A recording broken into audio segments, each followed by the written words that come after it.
Ahoj deti, ja som Ela. Naučím vás toho veľa. Dnes sa spolu pozrieme, aké máme počasie. Prší a či fúka vetrík?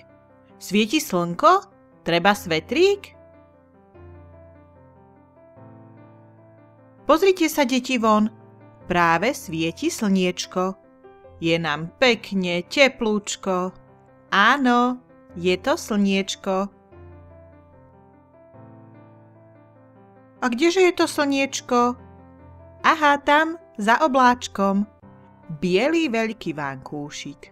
Voláme ho obláčik.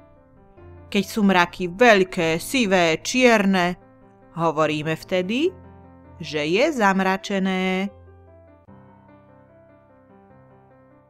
Fiu, fiu, vietor fúka, deduškovi do klobúka.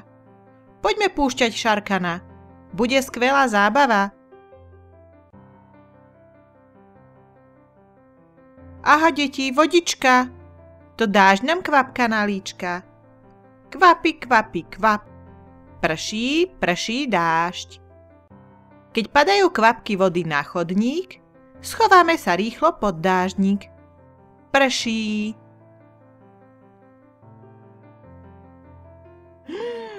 Keď počuješ hromy v diaľke, ide búrka, mraky veľké, k tomu svietia blesky v tme. Radšej sa hneď schovajme. Nie pod strom, rýchlo domov. Pekseso sa zahraj so mnou. Brrr, ale je v zime zima. Aj dážď na sneh premení sa. Krásne vločky snehové pristávajú na hlave. Budeme sa sánkovať, lyžovať, aj guľovať. Tedy sneží. Keď sa kaluž vody zmení na zrkadlo ľadové a pod odkvapom vytvoria sa cencúle, vtedy mrzne. Brr, to je ale mráz. Ale v čiapke a rukaviciach sa pekne zahráš. No čo, deti, už to viete? Či dnes prší, či je pekne?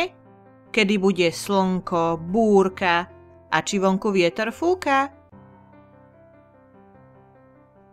Už to viem. Keď sa z okna pozriem, hneď viem, či von sánky alebo dážnik vezmem. Nebude mi teplo zima. Ela ma to naučila.